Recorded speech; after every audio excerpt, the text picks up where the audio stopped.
Hi guys, আমরা এখন চলে এসেছি দিশারি DD34A সল্টলেক সিটি। এটা হচ্ছে সল্টলেক। দেখো কত সুন্দর একটা লোকেশন, পরিবেশটা খুব সুন্দর। আর এটা হচ্ছে একটা পুলিশ ক্যাম্প। আমরা এখানে ব্লাড ডোনেট করতে এসেছি। আমি শুয়ে আছি, আমার বন্ধু আছে, আমার স্যার আছে, এখানে রক্ত দিতে এসছে। আর এখানে প্রচুর পুলিশ আছে। এটা একটা পুলিশ ক্যাম্প, এখানে ব্লাড ডোনেট করতে এসেছি। কিন্তু প্রতি বছর রক্ত দেওয়াটা খুবই ভালো। আমার দেখো রক্ত দেওয়া হয়ে গেছে। शाबाश बेटा। আর আমার পাশে আছে আমার বন্ধু, আমার রক্ত দেওয়া হয়ে গেছে।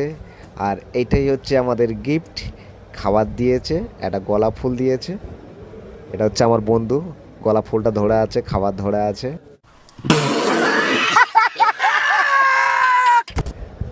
বন্ধু চিন্তা করছে, এরা রক্ত দিচ্ছে। এটা হচ্ছে পুলিশ, দেখো পুলিশরাও রক্ত দিচ্ছে। ধরো আমাদের রক্ত দেওয়া হয়ে গেছে, এই আমরা বাড়ি ফিরছি। নেক্সট ভিডিওতে আবার দেখা হবে। চলো টাটা, বাই।